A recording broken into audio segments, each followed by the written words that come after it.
I genuinely can't believe 2023 is over.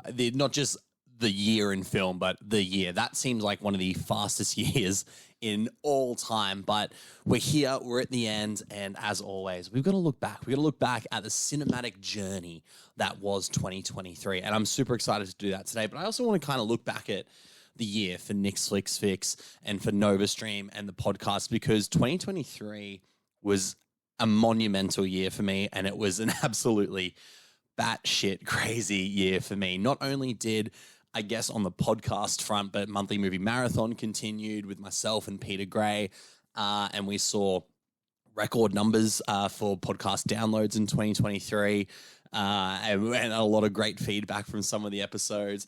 But we also I also launched 2 new podcasts as well with my friends, George Molt. We do The Book Was Better, where now I added not only just watching a movie, but also reading a book every month. But that's a fantastic podcast. I really enjoy doing that. You guys have really enjoyed. One of the most watched episodes on YouTube was our Red, White, and Royal Blue episode. And there's that 1 Inch Barrier with Kieran Griffiths and Josh Barry, who are 2 good friends of mine long before we started the podcast. And it's just been so much fun being able to talk about something I love, which is film, with those guys. We were listened to in 32 different countries. We had over 3,000 downloads and views on YouTube for these little shows that I do with these guys. And it was absolutely insane, the response that you gave. So thank you all so much for that. But then I was lucky enough to be asked to guest spot on podcasts this year as well. Like Guy at the Movies with Joe, and the Film Draft and Film Toppings, Popcorn Pals with my good friend Tim Ifland, and while Lee was on maternity leave. And I was just so honored that this amazing community we have, not just film reviewers and film lovers in Australia, but all over the world, that that you guys not just accepted me into this community as well, but want me to be a willing part of it on your shows and your content as well. So I'm so eternally grateful for the love that you guys show, and for having me on your shows, but the reciprocation of the love for my content and the podcast as well. And I'm really excited to see what the podcasts do in this year, in 2024, and to see where we go from there. But I would be lying if one of the highlights of this year was the 62 interviews that I was so lucky to do for NovaStream. We've started sort of slowly. 2021 was like my first proper interview junket sort of thing, and I did a couple of small Brisbane-based interviews, and then I got to interview CC Stringer for Mortal Kombat at like a proper junket, and it just blew up from there. And now 62 amazing interviews. And if you had told me even in 2022, the people that I would get to speak to this year, M. Night Shyamalan, Kamal Nanjiani, Elizabeth Banks, just to name a few, like what an absolutely insane year of talking to Hollywood talent, but also amazing Australian talent like Alyssa Sutherland and Lily Sullivan, Garth Davis, Kitty Green. Like, I got to talk to so many amazing people this year, and people who I love the work of and the films of, and people who are so passionate about their art that it makes me passionate to interview them. And I had so much fun on, just doing nice, intimate one-on-one interviews or global press junkets for massive Hollywood releases. Like, this was an absolutely unreal experience for me. And none of that would be possible without, obviously, with NovaStream. So Alistair, who is the editor and the creator of NovaStream, who lets me just run rampant with trying to put content on the site, and has the trust and the faith in me that I'm going to deliver enjoyable content for you guys, but good reviews and good interviews and stuff. And I wouldn't be able to do any of that without him as well. But obviously the amazing PR people from all the distributors and the distribution companies and production companies who really take a chance on me to do those things. I'm so bloody grateful for you all. And then everyone who watches the interviews and reads the interviews, like, I literally would not be able to do it without you guys. So thank you for that. And then on the review front, the 60-second reviews kind of turned into 90-second reviews throughout the year.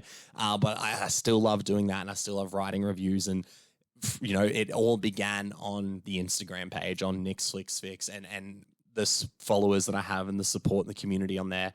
I would not be doing it today if it wasn't for you guys. So thank you so much. 2023 was such a phenomenal year. But at the same time, it was kind of one of the hardest years of my life. And I went through a lot of personal battles in 2023. A lot of mental health issues, to be totally honest. And it wasn't easy, like, to keep the momentum up of what I'd been doing and what I want to achieve with Nick's Flicks Fix, with NovaStream, with the podcast, with the interviews.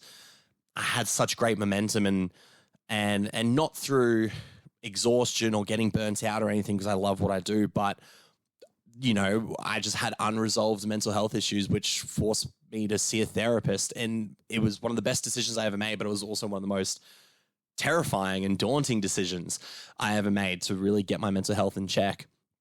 Because there was a period of time during the middle of this year where I was so depressed. I was super depressed, and I was just not motivated to do anything.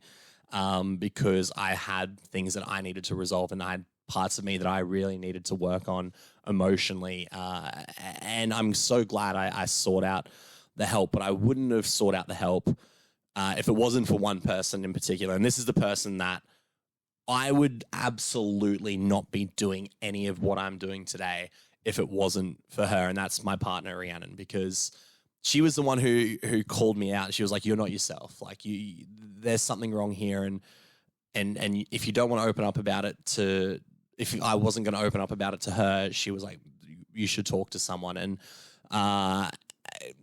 for over 5 years now of Nick's Flicks Fix and NovaStream, Rhiannon's been along with all. We've been together for over 8 years now. And she is absolutely the foundation of what I do, because she, more so than me, more so than anyone else, who I'm eternally grateful for the time that they give and the passion that they give, no one has sacrificed more for me to do this than Rhiannon has. And because most people will come home from their 9-to-5 job and they'll make dinner and they'll hang out and they might watch TV or chat with their partner. I'm an annoying partner who comes home and dives straight into work, and I often have to go to screenings at night, and I have to wake up at weird fucking hours to do global junkets, and most of my weekends are spent writing, recording, doing podcasts. So there's times where it's really tough. It's really tough on us as a couple, because I don't spend the time that I should with her, and I'm aware of that, and she's aware of that. But I'm so grateful that not only is she fantastic at communication and telling me when things are getting either tough for her or I'm going a bit too far with my workload and stuff, but even outside of that, her support and her willingness to let me chase after this dream and chase after this goal, I would not be talking to you guys today if it wasn't for her. If there is someone who is truly the backbone of what I do, it's Rhiannon, and I don't thank her enough for it. And I really should, and I really think you guys should know as well how instrumental she is to doing what I do. And like I said, if it literally wasn't for her and the love that she has for me, to call out the fact that I was really fucking struggling this year with my mental health, I think it'd be a completely different story of where I am with Nick's Flicks Fix and just where I am as a person with my mental health. So literally everything I do and how well I do it is because of her. But I do it because I love it. I do all of this because I love it, and I love the fact that you guys watch it and love it too. So this year's been wild, man. 2023 has been absolutely fucking wild and bonkers and bananas, and I'd be lying if I said I loved every second of it, but I've loved a lot of it, even through the trials and the tribulations of just being a human being. I still love it. I still love what I do, and I never want anything to get in the way. And I think I've learned, that's the lesson I've learned this year, is that I don't want anything to get in the way of, firstly, my mental health, but the things that I truly hold dear in my life. And Rhiannon is one of them, but also those people who are super instrumental to the success that I've had, like Pete, like Alistair, like Georgia, Josh, and Kieran, and Tim and Lee, and the guys at For Your Reference podcast, and Darren from Darren Movie Reviews, like the guys who I talk to all the time on Instagram and through other social channels, and even all the PR people that I work with and who I feel like I am friends with, you know, as opposed to just like business relations with. Like I genuinely feel like I have great friendships with especially a lot of the Brisbane-based the ladies up here in Brisbane who do a fantastic job. Like I would not be able to do it without anyone. There's no chance I'd be doing this on my own. So I love you all so much. I thank you all so much. I am doing a lot better, I guess, is the wrap up on that as well. I did about 4 months of therapy and worked through a lot of stuff, and I'm feeling a lot better, and I've got better solutions and things in place now to help me when I come across any sort of mental health issues. But with that out of the way, the reason probably 90% of you are here is to hear what movies I fucking loved in 2023. And 2023 was a hell of a year. Like, I don't think it was the best year in cinema, but when shit hit, it hit hard. Like, I think I gave out more 5-star reviews personally than I have in a while.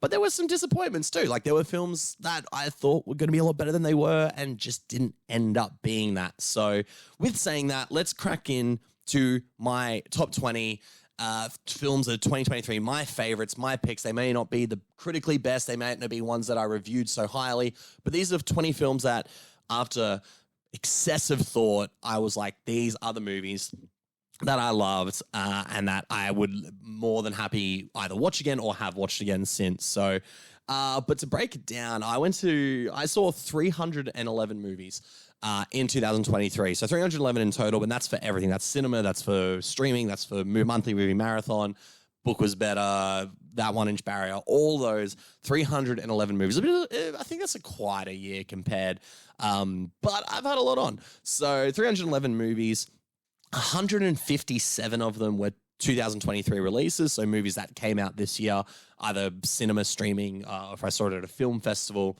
And I went to the cinema 136 times, which I think is equal to last year, if I recall correctly. No, 3 more than last year, so only ways up. I wanted to hit the 150 cinema trips, but that was not meant to be. So I hope maybe 2024. Who knows?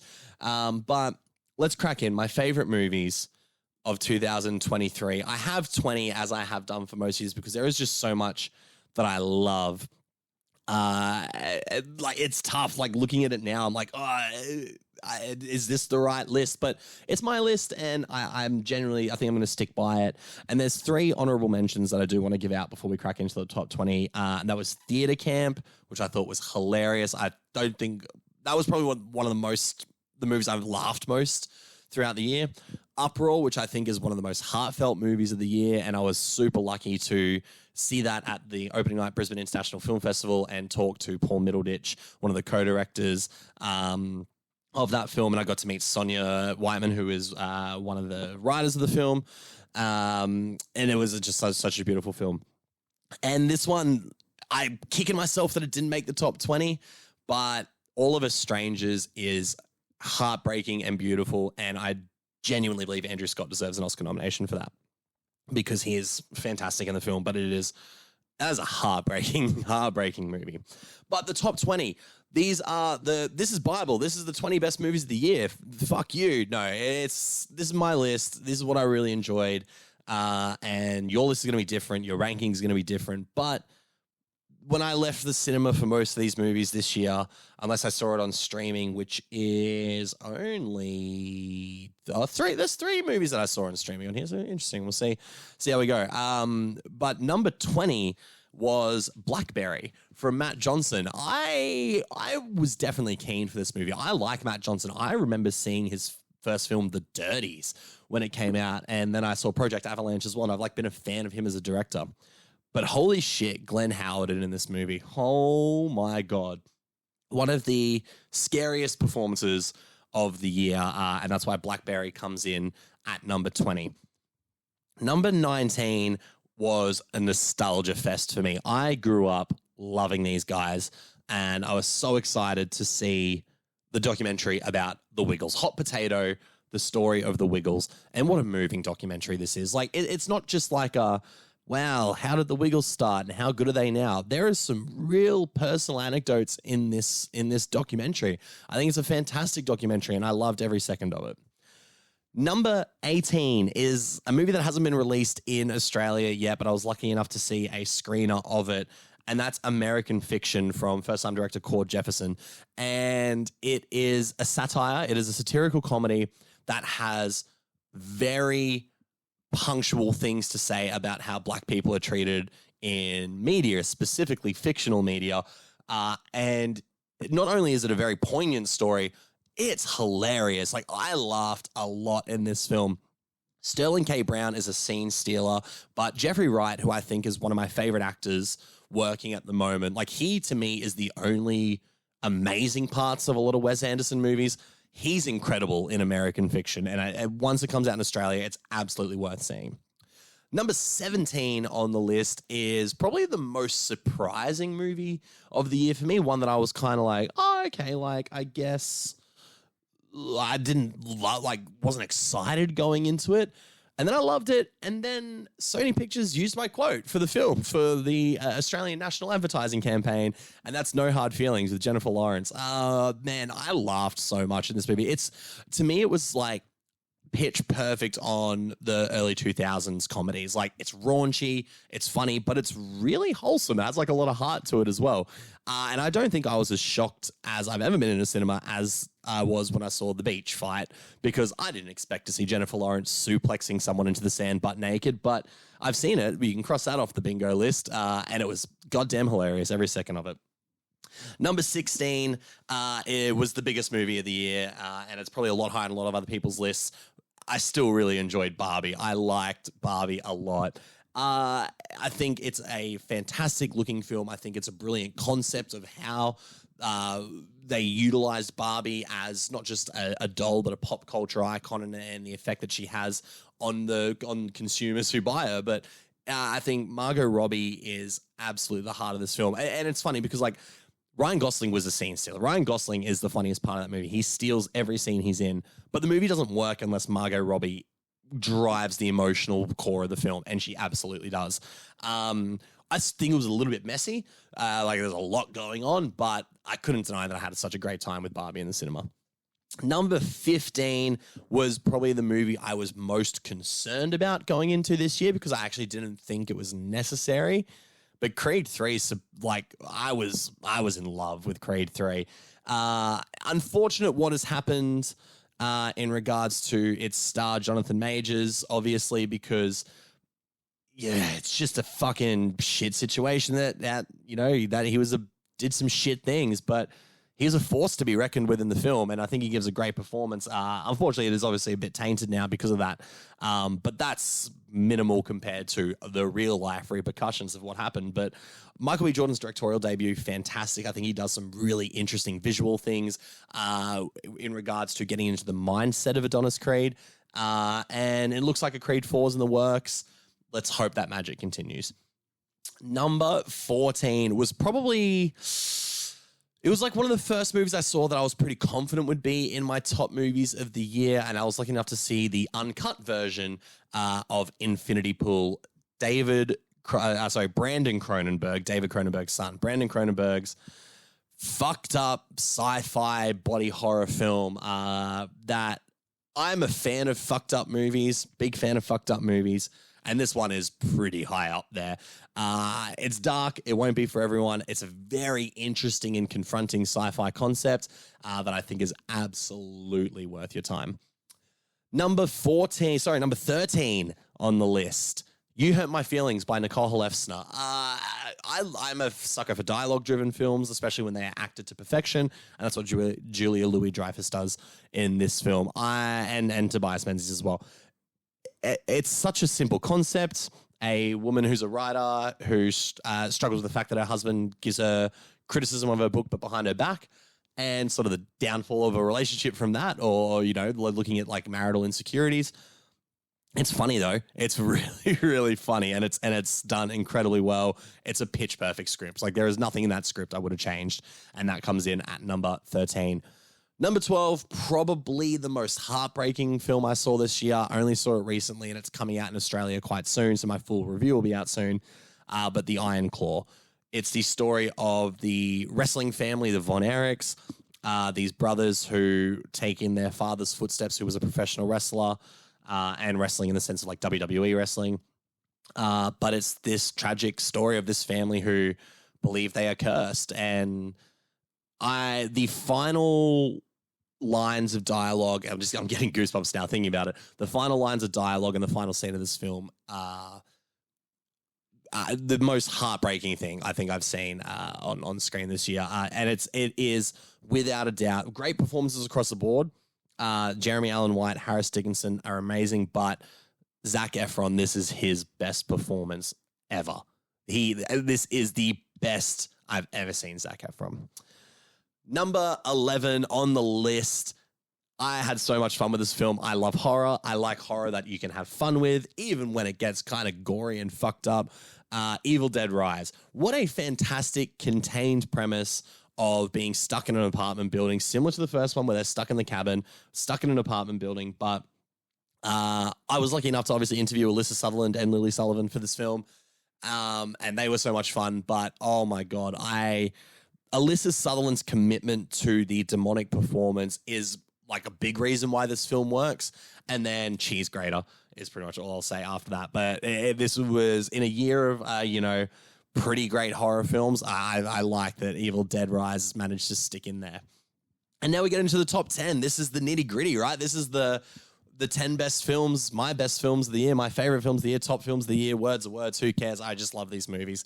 And I laughed a lot.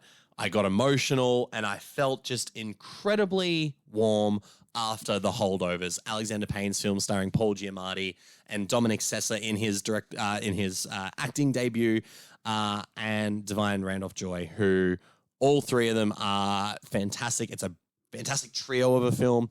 But what I loved most is not only is this film hilarious, but it's like reminiscent of 1970s comedies, both in the style of comedy, but its aesthetic as well. It's a beautiful looking film that looks like it's edited and shot straight out of the 70s. But it's a fantastic story about human relationships, specifically male relationships. And I definitely was emotionally moved by the film. Number 9 was one of the most fun times I've had in the cinema, just seeing a lot of people's reactions. And now that the movie is out on Prime, there is a lot of social media reactions that I am very much enjoying, and I'm glad I got to see it before it really sort of the hype built up, because Saltburn was so twisted and dark and fun and funny. And I think Emerald Fennell is a visually great director. I really like how she filmed Saltburn. This is the best I have seen Jacob Elordi. Like I know there's not a lot to go off in regards to like Kissing Booth, and I think he's really good in Euphoria too. But this is the one where I was like, fuck, this guy's he's got chops. He's really, really good. But it was Barry Keoghan who stole the show for me. Like I love Barry Keoghan. So following up Banshees of Inisherin, which was a great performance, with this, which is another great performance, man's got some good shit going on. Number 8 is Past Lives. There was not a dry eye or a non-sniffly nose when I saw this at the Sydney Film Festival screening. And I think it's just another beautiful screenplay, a feature film directorial debut for Celine Song, who I also got to interview this year. And it's just, it's heartbreaking in the sense of it just reminds you that we get one chance at relationships usually, but if you get a second chance at that, what that connection is like, and the connections that the universe has with what we have with other people in this world and stuff. And it's another fantastic screenplay. Like the dialogue in this film is fantastic. And it's just, it'll grab you by the heart, Past Lives, but it's also a beautiful looking film as well. Number 7, weirdest film of the year, that's for sure. Weird as fuck. But Poor Things is entertaining as hell. And it's kind of funny because like a lot of people were saying, and it's definitely not false, but like, you know, Barbie is like the feminist movie of the year. I think Poor Things is that, to be honest. It is the most liberating exploration of female discovery and sexuality and womanhood that I may have ever seen. But it doesn't work unless Emma Stone is fully committed, and she is fully committed to the performance. There's the physicality, there's the vulnerability, and the emotional aspects, but also having to play someone who, over the span of 2.5 hours, we see emotionally grow from literally like the mind of an infant to an adult. She pulls off in a fantastic manner. So, but then it's also a Yorgos Lanthimos movie, so it's intentionally very odd and absurd. It's filmed to look, the cinematography in this is absolutely unlike any other film you've seen before. It is just an incredibly odd film that is just a perfect story. Number 6, Mission Impossible Dead Reckoning Part 1. I love this franchise. I think Tom Cruise is a fucking bona fide movie star. But I had so much fun. I saw this twice in the cinema, and I cannot wait to see what Part 2 brings, because this to me is like what cinematic escape is. These are just bombastic films with insane plots and premises and characters, and I was completely lost. And the screening that I saw this for the first time could not have been like any worse of a setup for me. I was coming down, I wasn't like fully sick yet, so I didn't know, but I was coming down sick, and we had to sit through a pretty average red carpet live stream that wasn't even happening in Brisbane, and no one was digging it. No one was vibing with it. It delayed the screening by a lot, but the movie started and I was hooked from start to finish.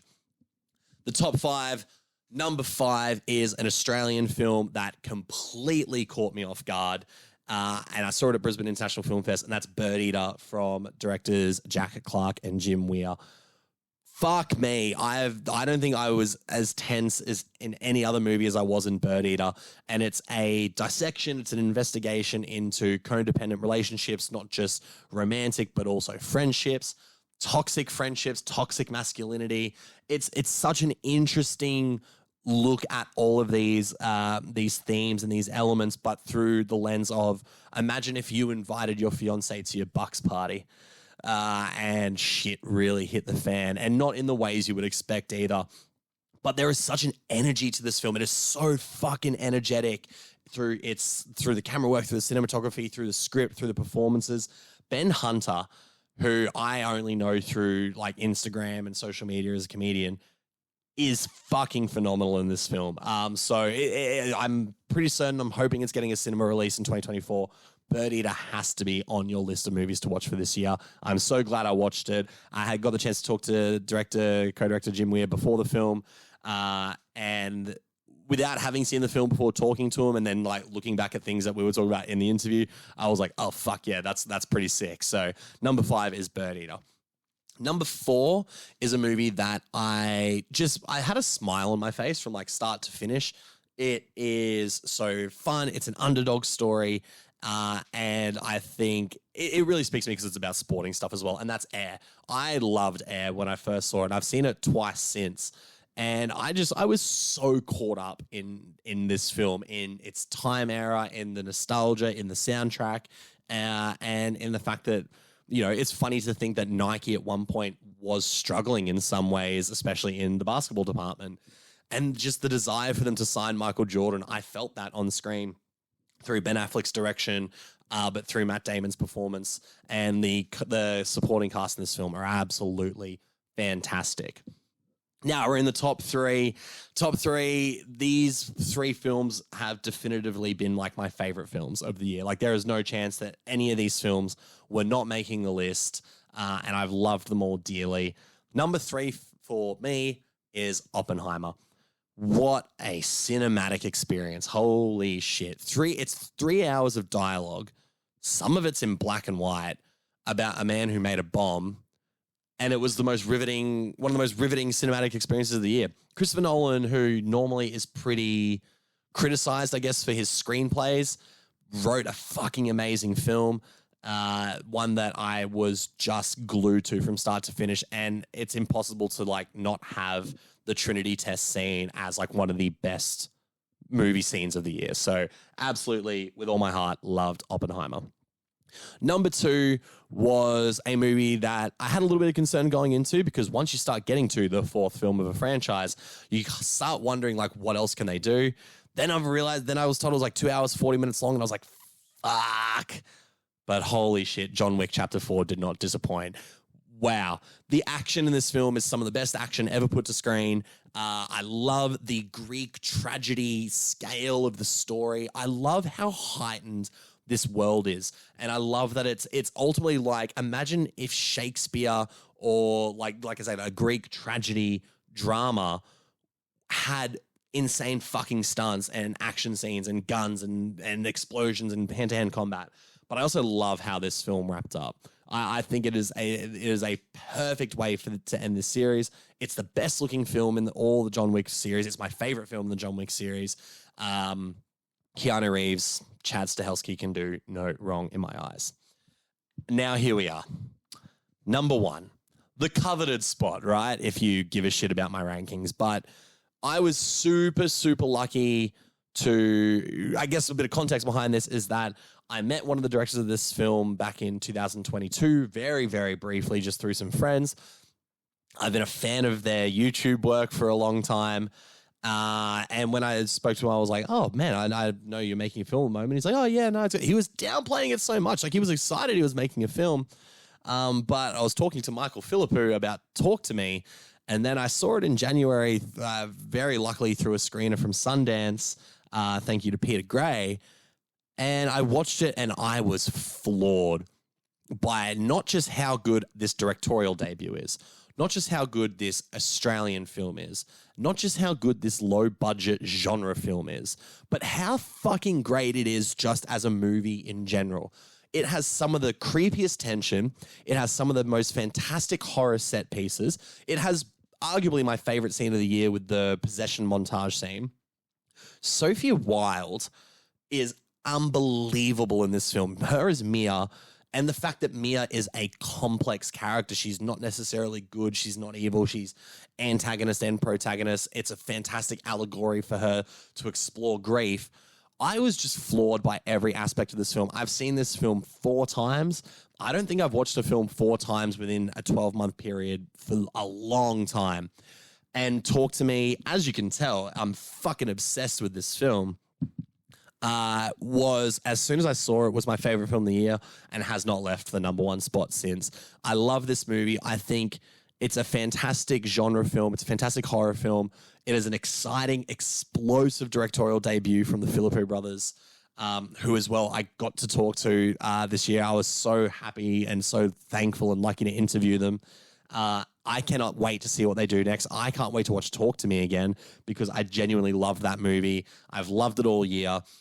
Yes, horror is my genre, but fuck, it just as a movie, Talk to Me is so energetic and exciting. And that's because it has 2 fantastic, energetic, exciting filmmakers behind it. But Talk to Me is my number 1 film of 2023. Guys, thank you, like genuinely, thank you so much for your support. Like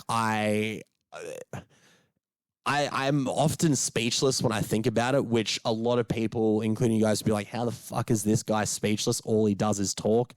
And as I learned this year, I'm not really great at regulating emotions, but I'm working on that. But what I do absolutely know is that the feeling I get in my heart when I think about all the support and love you guys have for what I do is overwhelming in the best way possible. And I love doing what I do, and I love doing it for you guys. And I want 2024 to be even bigger, even better. The podcasts are still happening. The reviews are all still happening. And I'm hoping I get to do some amazing interviews this year for you guys. But thank you for your support.